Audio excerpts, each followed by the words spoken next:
Hey, this is Darren from Property Prosperity. I thought I'd just have a chat to you about a conversation I had today with just a random person I rang up just to see how things were going. And they were telling me how excited they were that they sold their house and they managed to find an agent that they didn't have to do any open inspections, they didn't have to spend any money on marketing. They just rang up someone they knew, they came around, they talked to the agent, they said what they wanted for the house, and they found someone that came around and bought it straight away. And I could understand why this guy I was chatting to would sound like a good idea, but in reality it's bad, and even worse than bad. It's even worse than bad because you don't even know how bad it is, and you actually think it's good. I think that's what, for me, that's probably what makes it even worse.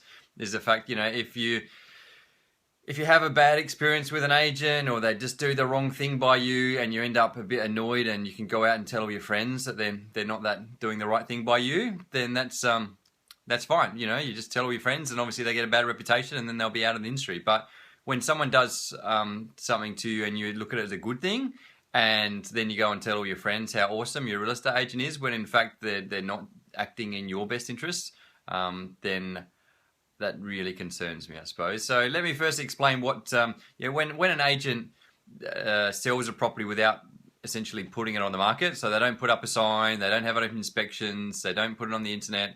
What they call that is an off-market sale.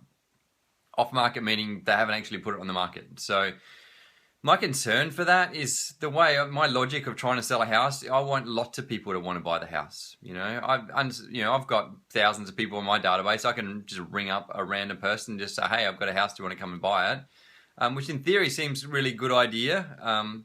But in reality, even if I've got thousands of people that I can call and get them to come and see your house, I don't have everybody. We have more than 1 million people living in Adelaide, so I'm not going to have every single person.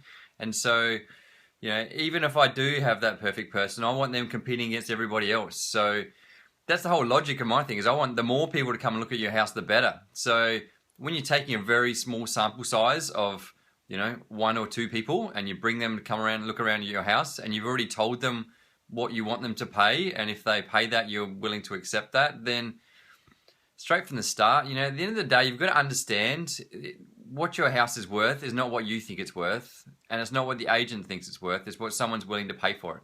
So if you go in that mindset, just because you think it's worth a certain price and someone comes in and pays that, doesn't necessarily mean you got what the property's worth, because you don't really know what it's worth until you get someone coming in and paying what they're willing to pay. So what you've got to do is create this sort of competitive environment where people have to try a bit harder than they otherwise would. And if they know they're the only person that they're competing against, they're the only one that wants to buy your property because they're the only one the agent invited around to come and have a look at it, why would they try too hard to try and pay more money than they otherwise would? So, and then my other logic is, understanding it would make sense for people to come around and just buy the property, which would be great, and you wouldn't have to do any marketing and any open inspections. But in reality, the reason we do marketing, the reason we present the property as well as we possibly can, and we have nice little brochures and have open inspections where we present the property really well, is because we're trying to.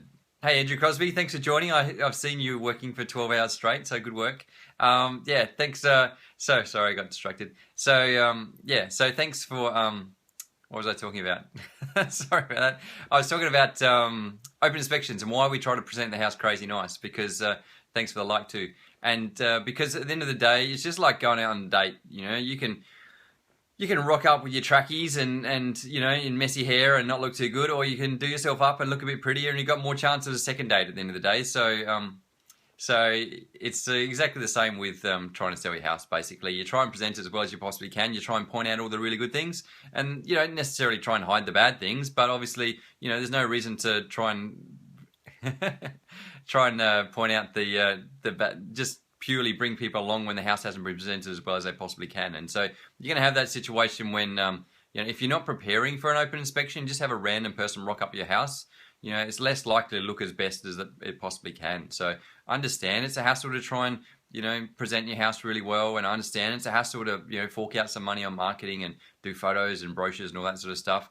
But you got to understand that degree of hassleness is going to translate into, tens of thousands of dollars, really. So, and I've found examples where, I've sold my house relative to the house next door, next to And I've seen, $40,000-$50,000 difference between my house and a house next door, which maybe the owners haven't tried quite so hard. So that's basically my thoughts. So if an agent is coming to you saying, hey, they've got someone that's interested in buying your property and they'd just like to just sell it to them directly, I'd probably question why. Why don't you want to put it on the market? Why don't you want to see if there's other people out there that want to buy the property? Because at the end of the day, the more people that want to buy your property, the better, because the more competition there might be have. So I have a comment here from Chris Gilmore, the real estate agent, says he loves live when you read the comments and it throws you off, and he still wants to know about my hair gel. So maybe next time I might even get a little hair gel thing into it as well. So actually, you know what? Just wait there, Chris Gilmore. While you're on there, I'm going to get my hair gel.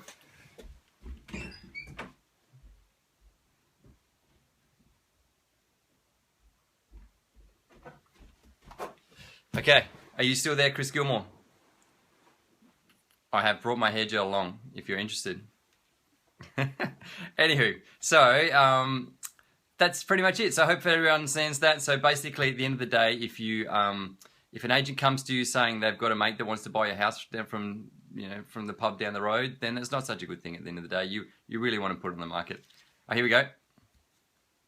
There we go, that's my hair gel there. So it's only a quick look. If you want to know more, then you have to stay tuned for the next episode. So that's pretty much it. So so basically, marketing your property is not a bad thing. Spending money on marketing is not a bad thing. Presenting your property really well is not a bad thing. Having signs out the front is not a bad thing. Having open inspections is not a bad thing, because at the end of the day, it all puts money in your pocket. I know it's a hassle and no one wants to do it, but if that adds, $20, $30, $40, $50,000 to the value of your house, then that's a whole year's wage. So for a little bit of effort, for however much effort it's going to take, relative to a whole year sitting at a desk typing away at a computer, I think it's definitely worth it. So that would be my advice to you. I know it's a hassle, but just put up with it, because it translates into more money in your pocket at the end of the day. So thanks, guys. Nice chatting to you. And if you've liked what I said, then click on the like button. And if you hadn't liked it, just click on the like button anyway. And if you have a good question for future, feel free to put a little comment in the comment box. And if you'd like to buy some hair gel, then give me a yell and I'll tell you where to buy it from.